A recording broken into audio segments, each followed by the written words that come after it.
Hello दोस्तों, स्वागत है आप सभी का हमारे चैनल यूपी एग्ज़ाम क्रेजर में।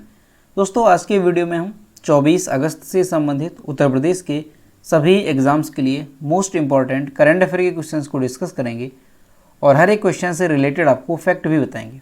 और वीडियो के अंत में हम आपसे ये क्वेश्चन भी पूछेंगे जिसका जवाब आपको कमेंट बॉक्स में देना है। और अगर आपको इसकी PDF डाउनलोड करनी है तो इसकी PDF आप हमारे टेलीग्राम ग्रुप से डाउनलोड कर सकते हैं। टेलीग्राम ग्रुप की लिंक आपको वीडियो के डिस्क्रिप्शन में मिल जाएगी। और दोस्तों, ये जो Uttar Pradesh daily current affair का वीडियो है ये यूपी के सभी कॉम्पिटिटिव एग्जाम्स के लिए मोस्ट इंपॉर्टेंट है। तो अगर आप उत्तर प्रदेश के किसी भी एग्जाम्स की तैयारी कर रहे हैं तो इसे रेगुलर जरूर देखें। तो चलिए शुरू करते हैं। आज का सेशन शुरू करने से पहले हम कल के क्वेश्चंस का रिवीजन करेंगे।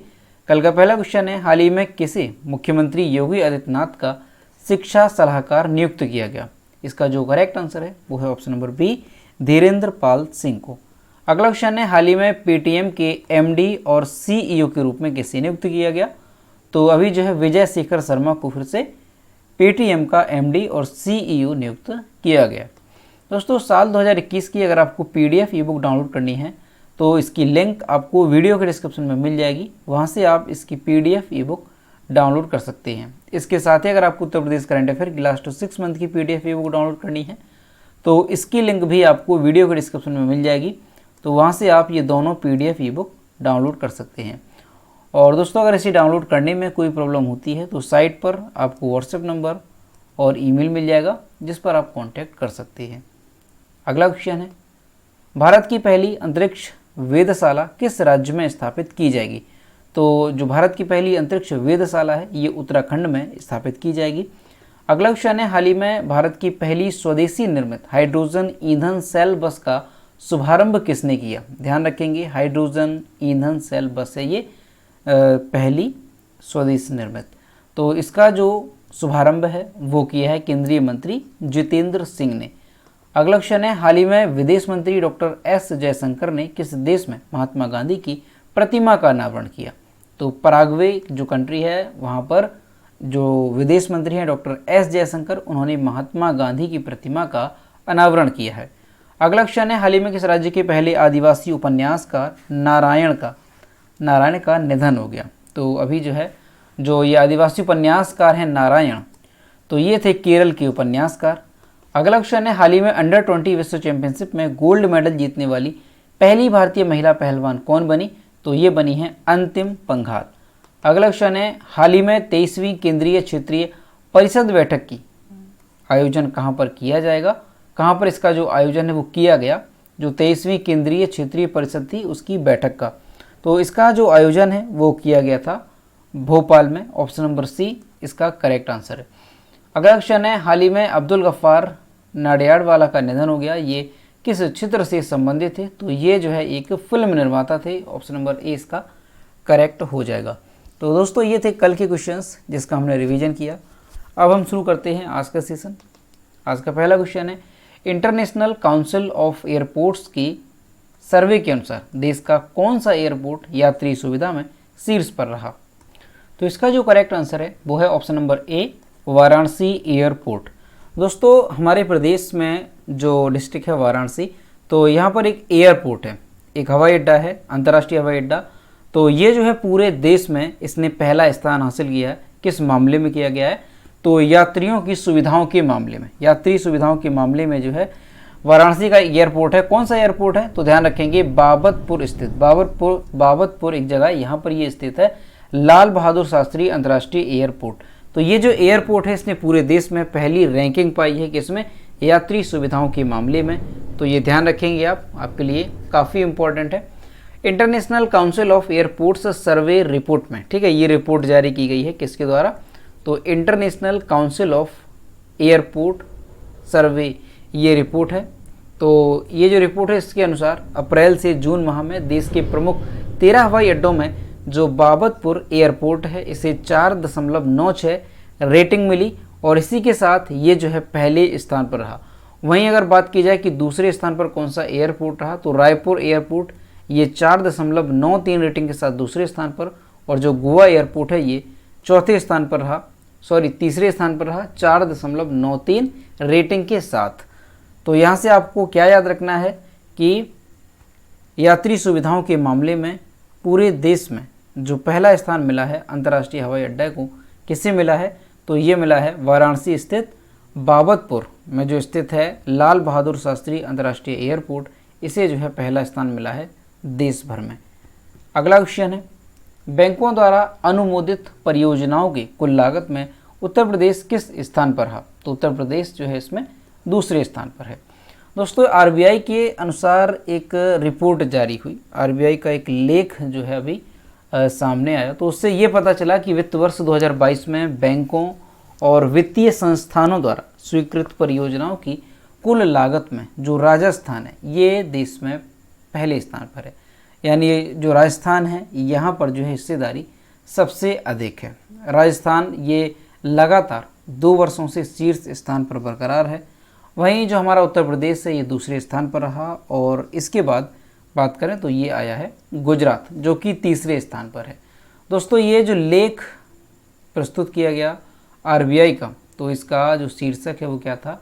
तो private corporate investment growth in 2021 and 22 outlook for 22-23, तो ये इसका शीर्षक था। इसी के अनुसार ये बताया गया कि बैंकों और वित्तीय संस्थानों द्वारा स्वीकृत परियोजनाओं की कुल लागत में राजस्थान की हिस्सेदारी सबसे अधिक है और दूसरे नंबर पर आता है उत्तर प्रदेश। ठीक, तो ध्यान रखेंगे क्वेश्चन है क्या कि बैंकों और वित्तीय संस्थानों द्वारा स्वीकृत परियोजनाओं की कुल लागत में सबसे अधिक हिस्सेदारी किस राज्य की है? तो वह है राजस्थान की, और उत्तर प्रदेश इसमें दूसरे स्थान पर आता है। अगला क्वेश्चन है, उत्तर प्रदेश के किस जिले में जन्मे झारखंड के पूर्व राज्यपाल सैयद सिबते रजी का निधन हो गया? तो इसका जो करेक्ट आंसर है वो है ऑप्शन नंबर ए, रायबरेली। दोस्तों यहाँ पर आप इनकी इमेज देख सकते हैं, ये कौन है? तो ये थे सैयद सिबते रजी, और इनका हाल ही में निधन हो गया। दोस्तों जो सैयद सिबते रजी हैं इनका हाल ही में निधन हो गया, और ये कौन थे? तो ये झारखंड के पूर्व राज्यपाल थे। इन्होंने 2004 से 2009 के बीच झारखंड के राज्यपाल के रूप में कार्य किया था। ये कांग्रेस से जुड़े रहे थे। अगर आपसे पूछ लिया जाए किस पार्टी से संबंधित थे, तो ये कांग्रेस से संबंधित थे। 3 बार ये राज्यसभा के सदस्य रहे, ये बात ध्यान रखेंगे। और इसके बाद इन्हें जो है झारखंड के अलावा असम का भी राज्यपाल बनाया गया था। तो ध्यान रखेंगे कि असम और झारखंड के ये राज्यपाल रहे। दोस्तों जो सैयद सिबते रजी हैं ये हमारे उत्तर प्रदेश से संबंधित है, क्योंकि इनका जो जन्म है वो उत्तर प्रदेश में हुआ था। और उत्तर प्रदेश में कहाँ पर? तो ध्यान रखेंगे कांग्रेस का जो गढ़ है रायबरेली, तो रायबरेली में जो है इनका जन्म हुआ था। कब इनका जन्म हुआ था? तो 7 मार्च 1939 को इनका जन्म हुआ था। उन्होंने रायबरेली के हुसैनाबाद हायर सेकेंडरी स्कूल से 10वीं की पढ़ाई पूरी की, और इसके बाद सिया कॉलेज में दाखिला लिया। तो ये आप यहाँ से याद रखेंगे कि हाल ही में सैयद सिबते रजी का निधन हो गया। और दोस्तों ये क्वेश्चन भी इम्पॉर्टेंट है। क्यों इम्पॉर्टेंट है? क्योंकि ये जो है 2 राज्यों के राज्यपाल रहे। कौन कौन से राज्य हैं? तो झारखंड और असम के ये राज्यपाल रहे थे। और झारखंड के कब रहे थे? तो 2004 से 2009 तक ये जो है झारखंड के राज्यपाल रहे थे। और हमारे उत्तर प्रदेश में इनका जन्म कहाँ पर हुआ? तो उत्तर प्रदेश की रायबरेली में इनका जन्म हुआ 7 मार्च 1939 को। और दोस्तों इनका निधन कहाँ पर हुआ? तो लखनऊ में जो है इनका निधन हो गया है। अगला क्वेश्चन है, हाल ही में बिहार के किस उत्पाद को जीआई टैग प्रदान किया गया? इसका जो करेक्ट आंसर है वो है ऑप्शन नंबर सी, मिथिला मखाना को। दोस्तों केंद्र सरकार ने जो बिहार का मिथिला मखाना है उसे जीआई टैग प्रदान किया। इसके मिल जाने से, यानी जो जीआई टैग मिला है इसके मिल जाने से उत्पादकों को मखाना उत्पाद का अधिकतम मूल्य मिलेगा। और इस फैसले से जो बिहार के मिथिला क्षेत्र के 5 लाख से अधिक किसान हैं उन्हें इसका फ़ायदा होगा और उनकी आमदनी भी बढ़ जाएगी। अब दोस्तों ये जो क्वेश्चन है वो आपका जीआई टैग से रिलेटेड है। तो जीआई टैग से रिलेटेड कौन से क्वेश्चन आपसे एग्जाम में पूछे जा सकते हैं, सभी को हम यहाँ पर देखेंगे। तो सबसे पहले हम यहाँ पर समझेंगे कि जीआई टैग होता क्या है। तो यहाँ पर देखेंगे जीआई, तो जीआई का फुल फॉर्म क्या है? तो जियोग्राफिकल इंडिकेशन, जीआई का फुल फॉर्म है, हिंदी में से कहते हैं भौगोलिक संकेत। ठीक, तो ये तो हो गया इसका फुल फॉर्म। दोस्तों जीआई टैग हमारे देश में सबसे पहले कब दिया गया था और किस उत्पाद को दिया गया था?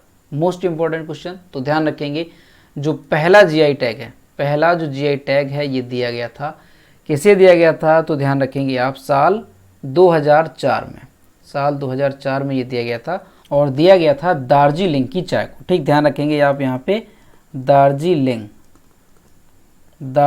की चाय को जो है सबसे पहले देश में जीआई टैग दिया गया था और साल 2004 में ये दिया गया था। दोस्तों जो जीआई टैग है ये किस उत्पाद को दिया जाता है? तो दोस्तों जो भी उत्पाद किसी जगह पर फेमस होता है उस उत्पाद को जो है जीआई टैग दिया जाता है। वो उत्पाद प्राकृतिक भी हो सकता है, मानव निर्मित भी हो सकता है, तो ये चीज़ ध्यान रखेंगे। और कई बार दोस्तों क्या होता है कि पूरे राज्य को जीआई टैग दिया जाता है और कई बार क्या होता है कि एक से अधिक राज्यों को भी मिला करके जीआई टैग दिया जाता है। तो ये ध्यान रखेंगे, बिहार के मिथिला मखाना को जीआई टैग दिया गया। ठीक, बिहार से रिलेटेड है।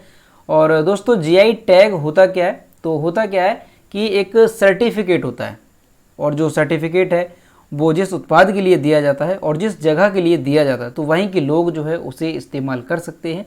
इसके अलावा बाहर के कोई भी व्यक्ति जो है उस जीआई टैग को इस्तेमाल नहीं कर सकते। तो इससे होता क्या है कि जब किसी क्षेत्र विशेष को जीआई टैग दिया जाता है किसी उत्पाद को लेकर के, तो उस क्षेत्र के जो भी किसान होते हैं या इसके अलावा जो भी उत्पादक होते हैं उनकी आय में बढ़ोतरी होती है, उनका जो व्यापार होता है उसे प्रोत्साहन मिलता है, क्योंकि जीआई टैग मिलने से इसकी जो पहुंच है वो राष्ट्रीय और अंतर्राष्ट्रीय व्यापार तक जो है पहुंच जाती है। दोस्तों जीआई टैग एक बार अगर किसी उत्पाद को मिल जाता है तो वो कितने साल तक वैलिड रहता है, ये क्वेश्चन आपके लिए इम्पॉर्टेंट है। तो ध्यान रखेंगे इसकी जो वैधता है, वैधता जो है इसकी जीआई टैग की वो होती है 10 वर्ष की। ठीक, ध्यान रखेंगे कि अगर किसी भी उत्पाद को जीआई टैग एक बार दिया जाता है तो वो 10 वर्षों तक मान्य होता है। और दोस्तों देखा जाए कि हमारे देश में, भारत में अब तक कितने उत्पादों को जीआई टैग दिया जा चुका है, तो 300 से अधिक जो है जीआई टैग भारत में दिए जा चुके हैं। और वहीं अगर आपसे पूछ लिया जाए कि सबसे ज़्यादा जीआई टैग जो है वो किस राज्य को दिए गए हैं, तो वो दिए गए हैं कर्नाटक में और 42 उत्पादों को जो है यहाँ पर जीआई टैग दिया गया है। आपको याद होगा अभी कि हमारे प्रदेश यानी कि उत्तर प्रदेश में किसी उत्पाद को जीआई टैग दिया गया था, तो किसे दिया गया था? तो वो दिया गया था आपके महोबा के देसावरी पान को। इसका नाम ध्यान रखेंगे, महोबा के देसावरी पान को जीआई टैग दिया गया था। दोस्तों यहाँ से एक क्वेश्चन और याद रखेंगे कि जो जीआई टैग होता है ये कौन सा मंत्रालय देता है, कौन से मंत्रालय के द्वारा जीआई टैग जो है वो दिया जाता है उत्पादों को, तो वो भी ध्यान रखेंगे। वाणिज्य मंत्रालय के द्वारा जो है जीआई टैग प्रदान किए जाते हैं। तो यहाँ से आपको जीआई टैग से रिलेटेड सारी बातें क्लियर हुई होंगी। और यहाँ से याद रखेंगे कि हाल ही में जो मिथिला मखाना है इसे जीआई टैग दिया गया है, किस राज्य से संबंधित है? तो ये बिहार से संबंधित है।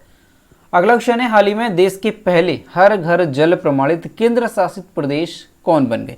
इसका जो करेक्ट आंसर है वो है ऑप्शन नंबर सी, ए और बी दोनों, यानी कि दादर नगर हवेली और दमन और दीव जो है ये।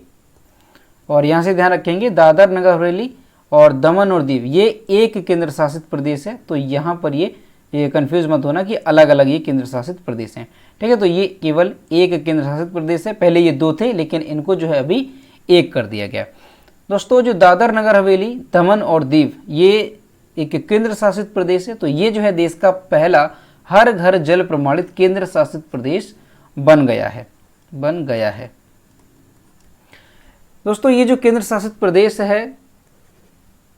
प्रदेश है इसमें अब सभी गांव के लोगों को नल कनेक्शन के माध्यम से सुरक्षित पेयजल उपलब्ध कराया गया है। अगस्त 2019 में जो शुरू किया गया था जल जीवन मिशन, तो इसका जो उद्देश्य है वो 2024 तक देश के हर ग्रामीण घर में पीने योग्य नल का पानी उपलब्ध कराना है। तो यहाँ से आप याद रखेंगे, क्वेश्चन मोस्ट इंपॉर्टेंट है कि हर घर जल प्रमाणित केंद्र शासित प्रदेश जो है ये कौन सा बन गया है पहला? तो दादर नगर हवेली, दमन और दीव ये जो है देश का पहला केंद्र शासित प्रदेश बन गया है हर घर जल प्रमाणित वाला। दोस्तों आपको याद होगा कल या परसों हमने आपको एक क्वेश्चन कराया था कि हर घर जल प्रमाणित वाला देश का पहला राज्य कौन सा बन गया, तो उसका आंसर था गोवा। तो दोनों याद रखेंगे, अगर राज्य पूछा जाता है तब गोवा और अगर आपसे केंद्र शासित प्रदेश पूछा जाता है तब आपका आंसर होगा दादर नगर हवेली, दमन और दीव। अगला क्वेश्चन है, विश्व जल सप्ताह 2022 का आयोजन कब से कब तक किया जाएगा? तो इसका जो आयोजन है वो किया जाएगा 23 अगस्त से लेकर के 1 सितंबर तक। दोस्तों जो विश्व जल सप्ताह 2022 है इसका आयोजन 23 अगस्त से लेकर के 1 सितंबर तक किया जाएगा। और ये जो जल सप्ताह है इसका उद्देश्य क्या रहेगा, तो वैश्विक जल मुद्दों और अंतर्राष्ट्रीय विकास से संबंधित चिंताओं को दूर करने के लिए ये जो कार्यक्रम है वो आयोजित किया जाता है। और 1991 से स्टॉकहोम अंतर्राष्ट्रीय जल संस्थान द्वारा ये आयोजित किया जाता है। साल 1991 से ये आयोजित किया जा रहा है। इस साल 2022 की थीम क्या है विश्व जल सप्ताह की, तो वो भी आप ध्यान रखेंगे, seeing the unseen the value of water. ये साल 2022 की थीम है विश्व जल सप्ताह की। तो यहाँ से ध्यान रखेंगे कि साल 2022 में विश्व जल सप्ताह जो है ये कब से कब तक आयोजित होगा, तो 23 अगस्त से शुरू होगा और ये 1 सितंबर तक आयोजित किया जाएगा। अगला क्वेश्चन है द्विवार्षिक युद्ध अभ्यास पिच ब्लैक, ये जो है किस देश में आयोजित किया जा रहा है। इसका जो करेक्ट आंसर है वो है ऑप्शन नंबर सी, ऑस्ट्रेलिया में। दोस्तों जो पिच ब्लैक एक सैन्य अभ्यास है, ये द्विवार्षिक युद्ध अभ्यास है, तो इसकी जो मेजबानी है वो किस देश के द्वारा की जा रही है, तो ऑस्ट्रेलिया में इसकी आयोजन जो है वो किया जा रहा है और इसकी जो मेजबानी है वो ऑस्ट्रेलियाई वायुसेना द्वारा की जाती है। 19 अगस्त से ये शुरू हुआ और 8 सितंबर 2022 तक ये चलेगा। कहाँ पर, तो ऑस्ट्रेलिया के डार्विन में इसका आयोजन किया जा रहा है। दोस्तों ये जो अभ्यास है इसमें भारतीय वायुसेना का भी एक दल जो है भाग ले रहा है। अभ्यास पिच ब्लैक का जो पिछला संस्करण है वो साल 2018 में आयोजित किया गया था। जो ये पिच ब्लैक आपका सैन्य अभ्यास है ये द्विवार्षिक युद्ध अभ्यास है, यानी कि हर 2 साल में ये आयोजित किया जाता है। तो इसीलिए इम्पॉर्टेंट है, ध्यान रखेंगे कि जो अभ्यास पिच ब्लैक है ये द्विवार्षिक युद्ध अभ्यास है और इसकी जो मेजबानी है वो साल 2022 में किस देश द्वारा की जा रही है, तो ऑस्ट्रेलिया द्वारा। और जो पिछला संस्करण है वो साल 2018 में आयोजित किया गया था। अगला क्वेश्चन है क्रिप्टो कप 2022 में भारत के किस ग्रैंड मास्टर ने विश्व शतरंज चैंपियन मैग्नस कार्लसन को हरा दिया। इसका जो करेक्ट आंसर है वो है option number B, R Praggnanandhaa Anand. यहाँ पर आप इनकी इमेज देख सकते हैं। दोस्तों जो भारत के ग्रैंड मास्टर हैं आर प्रज्ञानंद, इनका जो फुल फॉर्म है वो है रमेश बाबू प्रज्ञानंद। तो इन्होंने अगस्त 2022 में FTX क्रिप्टो कप में लगातार 3 खेल जीते और 5 बार की जो विश्व शतरंज चैंपियन थे मैग्नस कार्लसन, इनको इन्होंने हरा दिया है। और इसके बाद ही इन्होंने ये जो एक बड़ी उपलब्धि देश को दिलाई। मई 2022 में उन्होंने शतरंज मास्टर्स ऑनलाइन रैपिड शतरंज टूर्नामेंट में मैग्नस कार्लसन को हराया था। प्रज्ञान आनंद 2016 में 10 साल की उम्र में इतिहास में सबसे कम उम्र के अंतर्राष्ट्रीय मास्टर बने थे। तो ये इनसे रिलेटेड एक रिकॉर्ड है जो ध्यान रखेंगे कि 10 साल की उम्र में जो है ये अंतर्राष्ट्रीय ग्रैंड मास्टर बने थे, जो कि सबसे कम उम्र के ये थे अभी तक के इतिहास में अगर देखा जाए। तो इनका नाम इंपॉर्टेंट है, ध्यान रखेंगे, आर प्रज्ञान आनंद का। अभी इन्होंने किसको हराया, तो जो 5 बार के विश्व शतरंज चैंपियन थे मैग्नस कार्लसन, उनको इन्होंने हरा दिया है। और किस खेल में, तो ध्यान रखेंगे FTX क्रिप्टो कप में इन्होंने उन्हें हराया है। तो नाम ध्यान रखेंगे रमेश बाबू प्रज्ञान आनंद। अगर ऑप्शन में आपका आ जाए आर प्रज्ञान आनंद तो कंफ्यूज नहीं होना। अगला क्वेश्चन है हाल ही में किस राज्य सरकार ने राज्य में 300 ग्रामीण औद्योगिक पार्क स्थापित करने की घोषणा की। इसका जो करेक्ट आंसर है वो है ऑप्शन नंबर बी, छत्तीसगढ़। दोस्तों जो छत्तीसगढ़ सरकार है, तो छत्तीसगढ़ सरकार ने अर्थव्यवस्था को, ग्रामीण अर्थव्यवस्था को बढ़ावा देने के लिए और मजबूत करने के लिए राज्य में 300 ग्रामीण उद्योग पार्क स्थापित करने का फैसला लिया। अब ये जो परियोजना है ये आपकी 2 अक्टूबर से स्टार्ट होगी। 2 अक्टूबर 2022 को गांधी जयंती के अवसर पर ये शुरू की जाएगी। उद्देश्य क्या है, तो उद्देश्य इसका यही है कि जो ग्रामीण गरीब परिवार हैं उनके लिए अतिरिक्त आय का स्रोत बनाना और इसके साथ ही जो ग्रामीण अर्थव्यवस्था है उसको बढ़ावा देना और मजबूत करना, ये इस परियोजना का उद्देश्य है। तो ध्यान रखेंगे कि अगर आपसे पूछा जाता है किस राज्य में 300 ग्रामीण औद्योगिक पार्क स्थापित करने का फैसला लिया गया, तो ये लिया गया है छत्तीसगढ़ में। अब छत्तीसगढ़ की यहाँ पर बात है तो मैप में देखेंगे कि छत्तीसगढ़ है कहाँ पर, तो ये है इंडिया का मैप और यहाँ पर आप देख सकते हैं ये पड़ता है छत्तीसगढ़। दोस्तों जो छत्तीसगढ़ है ये भारत के किन किन राज्यों की सीमा को टच कर रहा है, तो जैसा कि आप इमेज में देख सकते हैं मध्य प्रदेश को टच करता है, इसके साथ ही उत्तर प्रदेश को भी टच कर रहा है, झारखंड को टच कर रहा है और यहाँ पर उड़ीसा है और इसके यहाँ पर ये तेलंगाना है, यहाँ पर आंध्र प्रदेश है और यहाँ पर ये महाराष्ट्र है। तो ये सारे राज्य हैं जिनकी सीमा को टच करता है छत्तीसगढ़। छत्तीसगढ़ की कैपिटल रायपुर। यहाँ के चीफ मिनिस्टर कौन है? तो भूपेश बघेल। और छत्तीसगढ़ के गवर्नर हैं अनुसुईया उइके। और छत्तीसगढ़ में लोकसभा सीटों की संख्या है 11 और राज्यसभा सीटों की संख्या है 5। तो ये सारी चीज़ें छत्तीसगढ़ से रिलेटेड अच्छे से याद रखेंगे। अगला क्वेश्चन है, भारतीय पैरा शटलर प्रमोद भगत और सुकांत कदम ने Thailand para badminton international tournament में कौन सा पदक जीता? तो इसका जो करेक्ट आंसर है वो है ऑप्शन नंबर ए, स्वर्ण पदक। दोस्तों ये भारतीय पैरा शटलर हैं प्रमोद भगत और सुकांत कदम, इनका नाम ध्यान रखेंगे। तो इन्होंने पटाया में जो आयोजित की जा रही थी Thailand para badminton international tournament, उसमें इन्होंने गोल्ड मेडल जीता। इन्होंने किसको हराया? तो पुरुष युगल फाइनल में इन्होंने दुयोको और फ्रेडी से सेतियावान की इंडोनेशियाई जोड़ी को इन्होंने हराया है। और इनको हराकर की कौन सा मेडल जीता? तो स्वर्ण पदक इन्होंने जीता है। और कौन सी जोड़ी है? दोनों के नाम ध्यान रखेंगे, प्रमोद भगत और सुकांत कदम का।